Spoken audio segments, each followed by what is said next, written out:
I'm Julie Legg, author of The Missing Piece and diagnosed with ADHD at 52. And I'm Jel Legg, diagnosed at 55. Welcome to ADHD Difference. In this episode, we'll be talking about overthinking. Now, overthinking is a normal thing to do, but with ADHD, it can lead to some negative impacts. So we'll be talking about overthinking. Yes, the negative impacts being spiraling into dark corners and depression, getting stuck in thought loops that you can't break out of that aren't doing you any good, don't have answers. It could also be a bit of a time waster, to be honest, spending hours and hours overthinking something that may have happened in the past and then ruminating on that and building on it in a negative way by bringing in further bad experiences to try and make sense of it all. And just as an example of overthinking, I'll start, Jill. If, you know, in various situations that have happened over my life, I've been in a situation, say a conflict situation, where I have the choice to fight or flight. At the time, I felt that was my only choice. And to retreat gracefully, I generally retreat, and I don't really get to have my say. So particularly if I feel I'm being criticised and I don't get to counteract that, I can feel a little bit bullied in a way because I never really had my chance. So I will go through for days and days, potentially weeks, running through a particular situation in my head, how I could have said it differently, right down to nuances, right down to specific languages, this perfect response that I never got to implement. And so that overthinking for me it takes up time, and it certainly causes worry and a bit of stress. But also, it takes up time where I could be doing something more productive, to be fair. Yeah, it certainly takes up time. It can take up both our time when we have a situation like that, and that can drag on for weeks and sometimes months. When an obvious situation that needed resolving and was obviously going to end up a certain way could have been solved a long time before we went down that long spiral. So a lot of time gets wasted. We're lucky, I guess, being older and perhaps quite experienced in life. We do get stuck in these overthinking loops, just like everyone with ADHD does. We don't tend to go into a sad or depressive space because we've just developed coping mechanisms. And when we were pre-talking about this, I was thinking perhaps one of those reasons is that because we're similar, because we both have ADHD and we're both capable of overthinking, we almost act as brakes for each other. So one of us can just say, look, we're overthinking this, or you're overthinking this. You really need to think about something else. And it's because it comes from a place of understanding.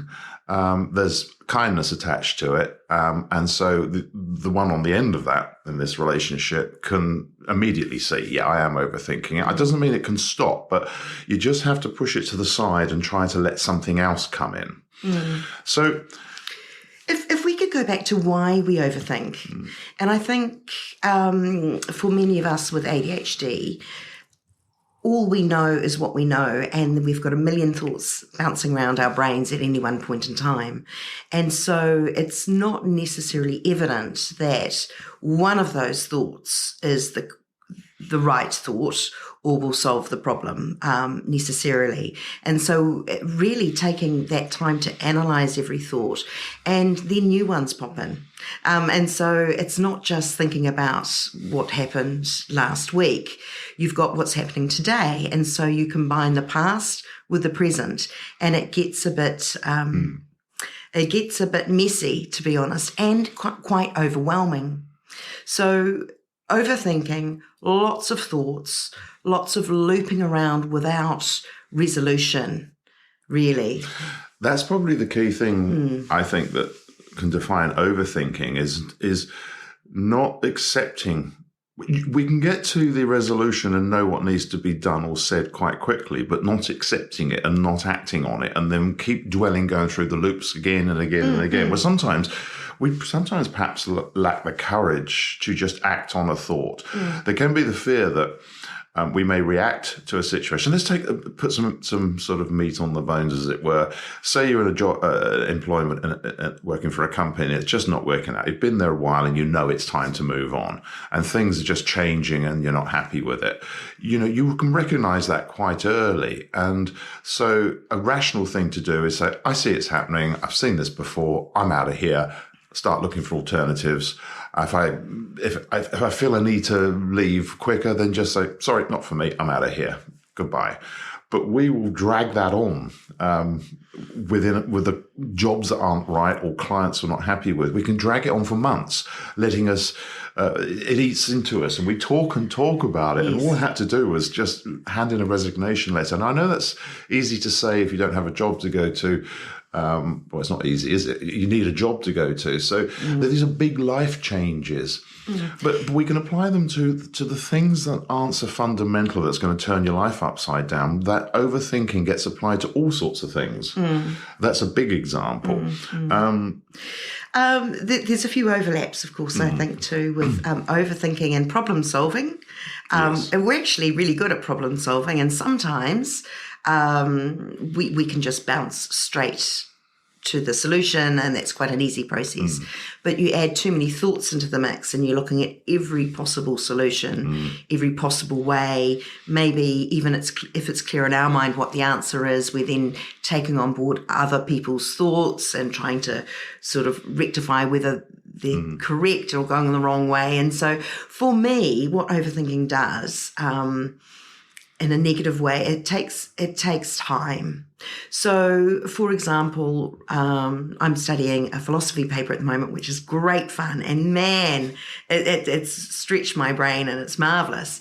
And there's a lot of thinking involved there, but also a lot of overthinking, second guessing myself, whether I'm using the right words to explain what's in my head, trying to really clarify that. And so, a simple email may take an hour or two. But with philosophy, you may ask your lecturer something, but you're not going to get a clear answer back. In philosophy, there's no absolute answers. It's a range of schools of thoughts with different opinions.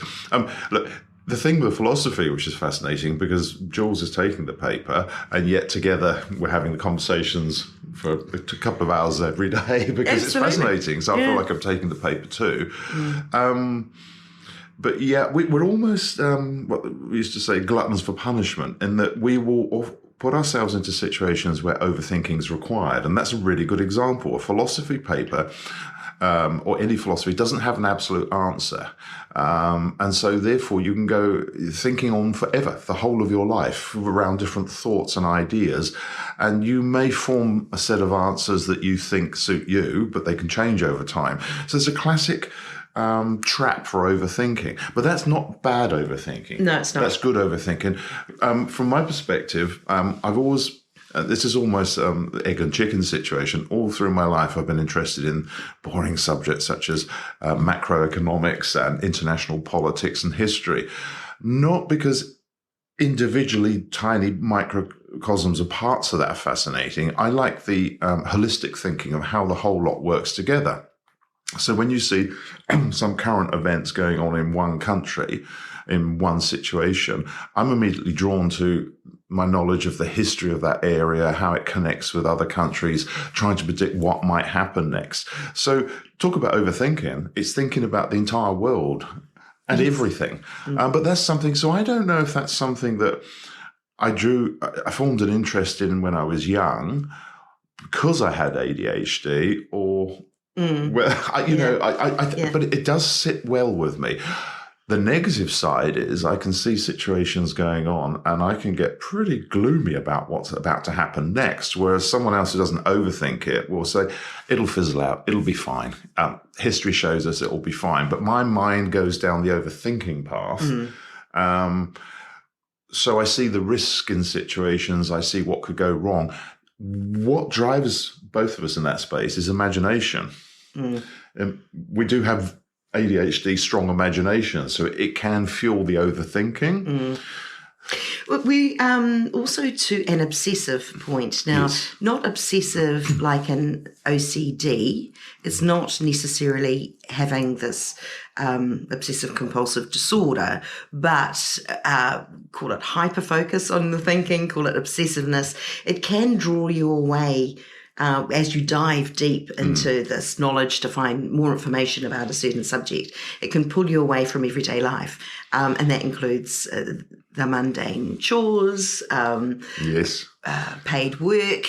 So it does have an impact. Exercise, getting off the computer and doing something. Yeah, absolutely. Another good example that we're both, should we say obsessed with? I'd say no, that's not true, because we can have breaks from it. But when we're doing this other subject, we can get quite obsessed with it. Genealogy. There's another rabbit hole that has virtually no end, because it isn't just about finding out whose name fits in the puzzle of who was related to whom. We want to know about their lives and how they lived and the times they lived and where they lived and all the backstories. So there's probably no limit to that knowledge.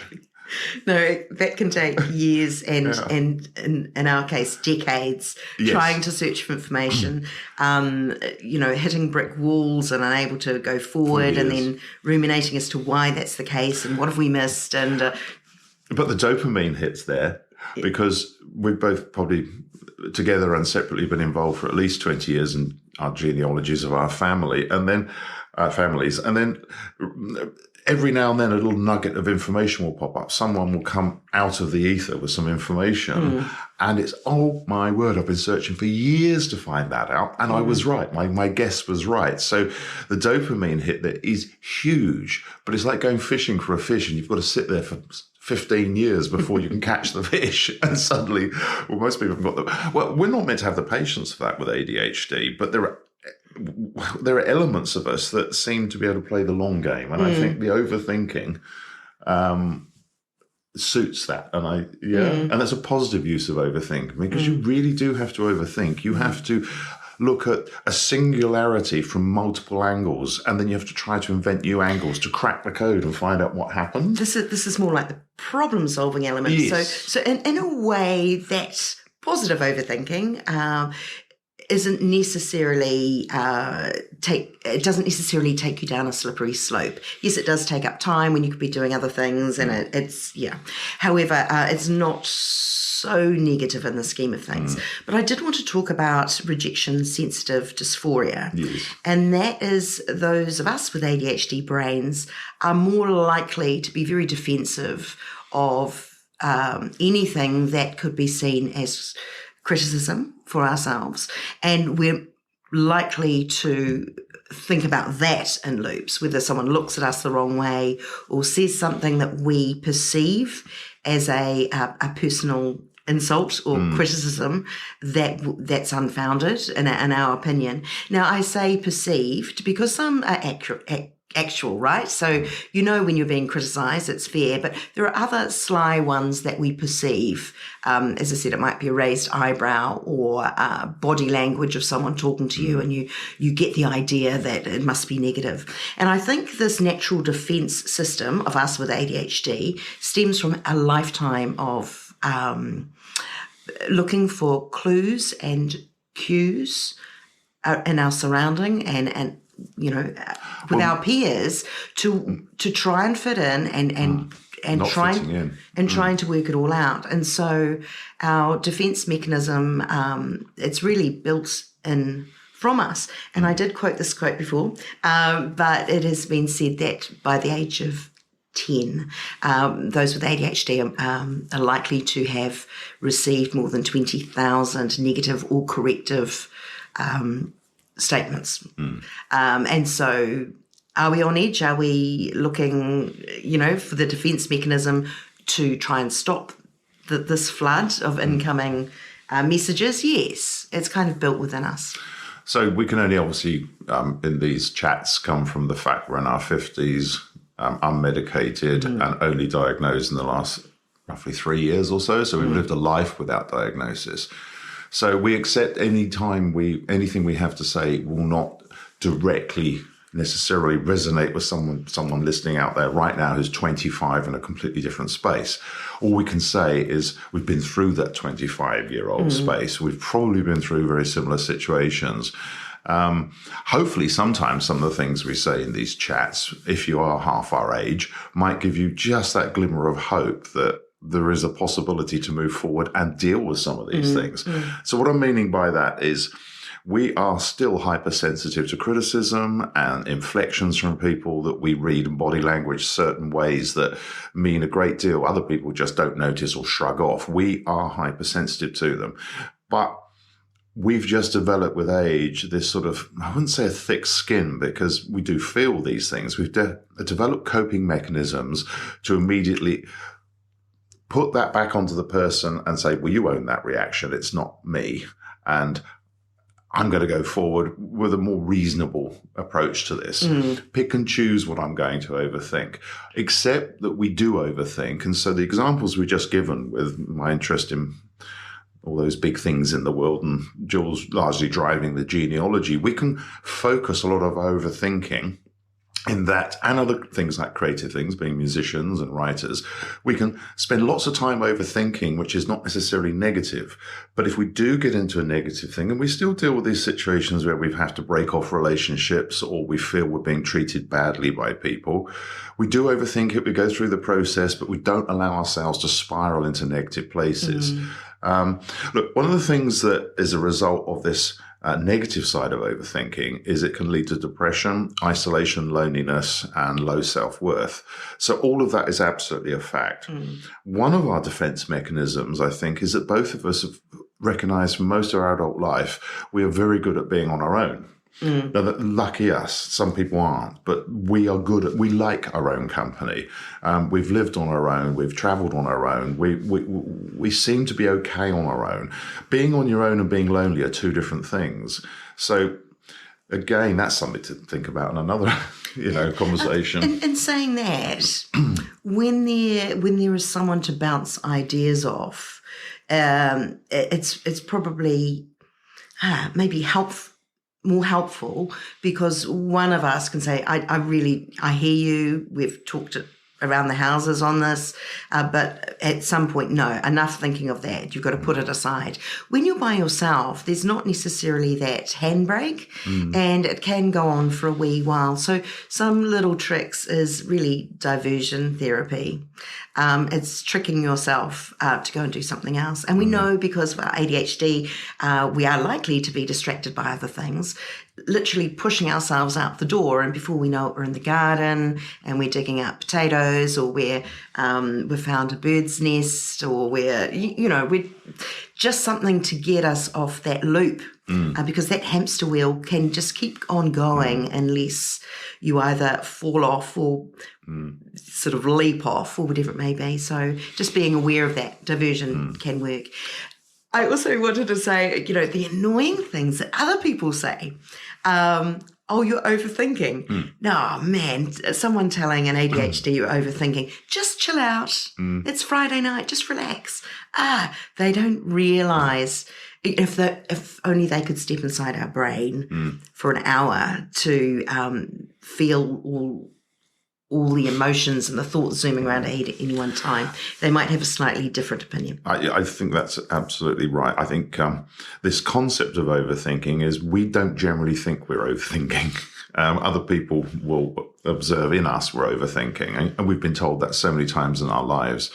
But we don't actually believe we're overthinking, because for us it's normal. It's what we do. If I say to myself I'm overthinking, it's generally when I'm trying to solve a problem that has a finite answer. And I'll just get frustrated with myself and say, Joe, you're overthinking this. Stop, strip all the rubbish away, go back to basics, go back to the beginning. And that's usually where I find the answer, because I'm just trying to see it from too many angles. Yes, there's generally other people telling us we overthink. And so these days we try to avoid them. They're probably right sometimes, often right, but we don't need that criticism. As long as we're healthy mentally in ourselves, thinking how we think, then we're okay. And as long as it's not imparting that on other people. And occasionally I can be guilty of that because something will be happening and I'll just want to have a conversation with someone about it. And luckily I've got a couple of people as well as Jules in my life that I can just raise a conversation and I know I'm going to get back a reinforcement of, because they overthink too, which is great. But don't try it as an ADHD or on someone that doesn't overthink. You're probably going to get that criticism and rejection, which just makes it worse, really. Look, another word I wanted to bring up too, which I think the worst thing you can do almost to in the overthinking concept to an ADHD person is to ghost them. And, we all have been ghosted at some point in life, whether directly or indirectly. And what I mean by indirectly is perhaps if you write to someone and an email or a letter and you get blank or a message on and it's just no reply, you think, oh, have I upset them? Have I said something wrong? And you check it and you go over it 100 times. It was quite innocent. It was quite with good intention, but they just didn't get back to me. And then you don't want to write again because that's seen as pushy. They've got their reasons. And the problem with that overthinking is that's a loop you can't get out of. Because you never find out why. It's never resolved. Never resolved. And those can stay with you forever. I'm thinking of one in genealogy at the moment where I had the opportunity to find out some answers I've been looking for years. So I wrote a letter and there's just nothing back months later. So I will never get those answers. That will never happen. So I now have to live that the rest of my life. And that's really hard. And so I have to manage that because there's a sense of injustice there and it's just wrong on my part. They'll have their reasons. What happens then in that void, and the problem with ghosting is you then start to apply reasons to why you didn't hear back from the other person or they ignored you. And then you make up all sorts of silly reasons. So you're going around in loops and then going down rabbit holes and you have to pull yourself back from that.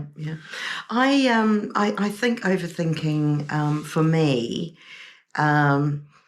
while it is time consuming and can be negative, I think I almost need to go through that process.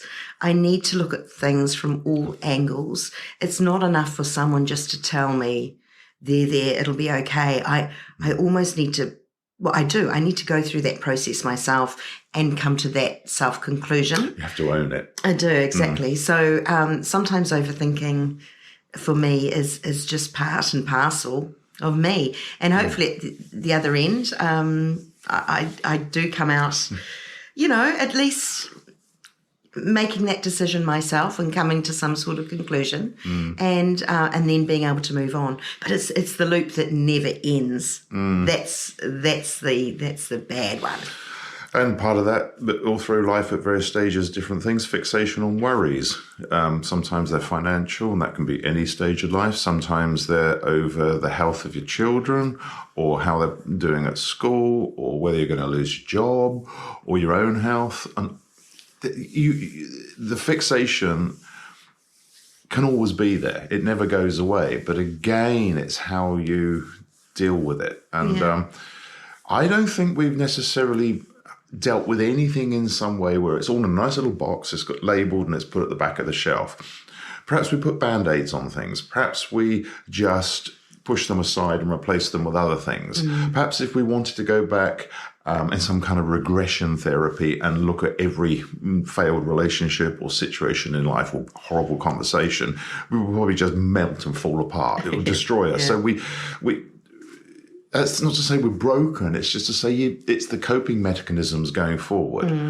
And again, I speak as we're unmedicated, so we've always done it without that sort of. We don't know what it would like to be medicated. We don't know if we'd had a lifetime of medication, whether the memories of those events would feel different.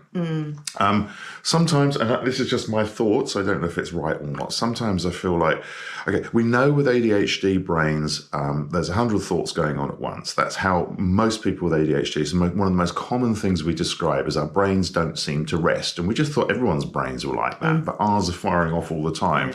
So we're really in a danger zone if we get ghosted or have something we can't explain and need to process because they're just triggering all the time. So one way I can sort of take that is to take all that energy in my brain and focus it on a singular task. So allow it to carry on doing what it's doing, but not processing a thought I can't get an answer to. put it onto something I can get an answer to. Because when you get an answer to something, solve a problem, achieve something you're doing, you get the dopamine hit. But if you are just going around in loops thinking, why did that person treat me like that? What's going on? You can't get the dopamine hit until you can sit down with them and have the conversation. And that's when you can put it to bed. And sometimes they don't give you that opportunity and you can't do it. Yeah. So overthinking also can affect decision making, because you just can't make a decision based, you haven't completed that processing. Procrastination is the word we're looking absolutely. for there. Yeah. And so that can impact a range of things, including at work, making quite big decisions, or even small decisions, I guess, in the workplace. Just a very good example there is, so procrastination, well, the indecision, I remember when you need to leave one job that was not working for you, it took at least 6, possibly 9 months to make that decision. And we must have spent hundreds of hours having the same loop conversations. Yet, not long before that, we'd managed to buy 2 houses on the spot within an hour of seeing them. So it's not you live one way over everything. They're almost two extremes, aren't they? One's overthinking and underthinking. Yeah, and underthinking. We just didn't. We should have stopped and got some builders' reports. It worked out fine, but wow. And they weren't grand houses. They weren't grand. They were small houses, and we thought, they're little. It's not a problem. But actually, looking back now, we almost shiver with horror at the risk we took.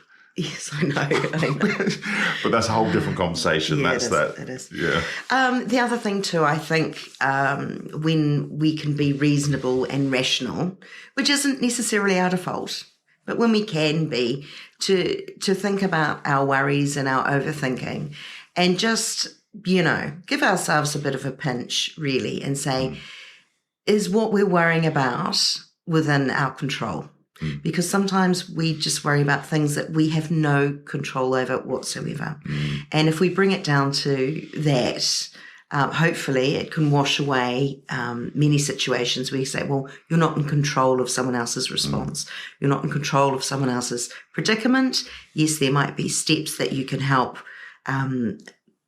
to make it more positive for the other person, but ultimately it is what it is, which isn't giving up. It's just, what can you control? What can't you? And you can be more in control of your own world.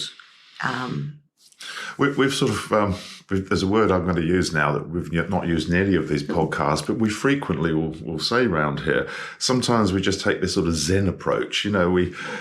Whether it's not the result of years of Buddhist thinking or mindfulness, really, it's just I just switch off. I can't think like that. I'm not interested in that anymore. I'm going to find something else. So then we say, I'm quite zen about that. Yeah. It'll happen when it's meant to happen, or something. I read once, and I think I've put into practice a couple of times. You're worrying about something. Go, right, this is enough. This is ridiculous. I've been worrying all day and I haven't made any progress. And literally tell yourself, right, you've got 1 hour. Just worry insanely, and then give it a rest. And you tell yourself to it, you go, oh, okay. And you do. And actually at the end of it going, well, I'm just going around in loops. I've covered every single possibility and we're not going forward. So what's the point? And, it's... Look, I do have a really strange trick I'm happy to share is, okay, we all know, all of you guys listen to this, we all know our brains are firing off all the time. And given half a chance, we don't know when to zip it. We'll talk all the time. So one of the ways I actually diffuse myself, this is a strange one, is if I ever thought, so what should I do about that? Should I buy that or should I sell that? I actually can go to the mirror and within 30 seconds I've got the answer, because I talk to myself in the mirror. And after 30 seconds, it's like, I'm bored. Why you keep talking about this? I bore myself in the mirror. It works. I literally... We'll use all sorts of tricks. I can go to the mirror and say, why are you grumpy about this? Cheer up. Yeah, cheer up. Yeah, all right then, okay. It's like my best friend in the mirror. Now that, it's a form of cathartic sort of externalizing of something, but it works. You may think I'm a little odd, but it works. Well, it makes a farcical situation because I'm laughing at myself. Now, who talks to themselves in the mirror? Well, I do, because then I make that situation, I diffuse that situation by making it farcical. I usually giggle after 30 seconds, walk away, and now I'm thinking about something else. I can see that as being very cathartic because it's you're literally seeing your reflection of yourself, and you can say, "Oh my gosh, you look pathetic. You look a bit pathetic. This is silly. Oh my gosh, your eyes are swollen from crying for days and days. Pull yourself together." And maybe we just need that. Maybe we need that to pull ourselves out of some things. But joking aside, it really has worked. I rarely do it, but if I do need to do it, and it's often for me done with humour, I end up just laughing at myself, because that's not to say every situation in life can be laughed at, but the overthinking is something you need to have, that pressure valve, and that works for me. Yeah. Another little example is that we all know and love and hate all at the same time Dr. Google. And if we have a pain in our side, we'll Google it, and oh my gosh, we've only got a matter of days to live because it's something really horrendous. Now, we can really worry about that, or we can do something about that. We can go, this is ridiculous. Let's talk to a professional and go and book a doctor's appointment as soon as possible. Or, you know what I mean? It's sort of like, don't just keep sitting on things without resolve. At least try and look for some resolve. Anyway. The one word I see, we always have some little notes here to jog our memory. Diversion therapy. I love diversion therapy, and I'm not to go dwell on my mirror theory, but that's a form of diversion therapy. You know how if you've had a young child, they fall over and they graze their knee and they're crying and it's the end of the world and there's not a big cut or anything, and you kiss it better, rub it better. And go, there, that's better. Oh, thank you, off there, go again. Well, yeah, it works, because any slight pain in that knee, you're now rubbing your hand on their knee, and so that sensation overrides the other sensation. So this diversion therapy is, for anything, I think, is really useful for ADHD. When the brain's firing off in one way, stuck in loops, divert it with something else. It may be go and grab your PlayStation, have a game or something, and attack it with some vigour. I'm going to run and get this bandit this time, or whatever. There's all sorts of things you can do. We're talking about self-help here, but also recognise within yourself if it's major, if it impacts you going to work, your relationship. If you can't get out of this overthinking cycle, see someone. You know, and that's what ADHD counsellors are probably really good to help you with that, just to get a different perspective and another way of thinking. So, you know, there is help out there. Don't feel that if none of our little tricks and tips work, which we imagine they probably wouldn't, because all strategies are quite individualistic or individualised. But there is help out there, for sure. So, going around in loops, endless thinking, overthinking. Also, I like to say overthinking is generally how you get described by someone else. So don't always take that one on the chin. Sometimes you're not overthinking, you're just thinking hard. And that can be a good thing. Sometimes it can be a bad thing. But it is definitely part of the ADHD world. That's a fact. It can be positive overthinking when you're processing something good, knowing that there will be ramifications, and it might be time wasting or less productive time, and it could stop with some decision making, or it can be really negative. But it's being able to identify the situation, and that's the big thing, without sort of feeling like you're swimming in a rip and going nowhere. Perhaps for me, the way to identify good and bad overthinking. Good overthinking is when there is an answer at the end of that thinking and you need or want to find that answer. That's good overthinking. Bad overthinking, when you know there's no absolute answer. You're just continually going around in loops because there is no answer at the end. And so you're not actually going to achieve anything at the end of that. There you go. Well, that's overthinking for you. How many times have you said thinking?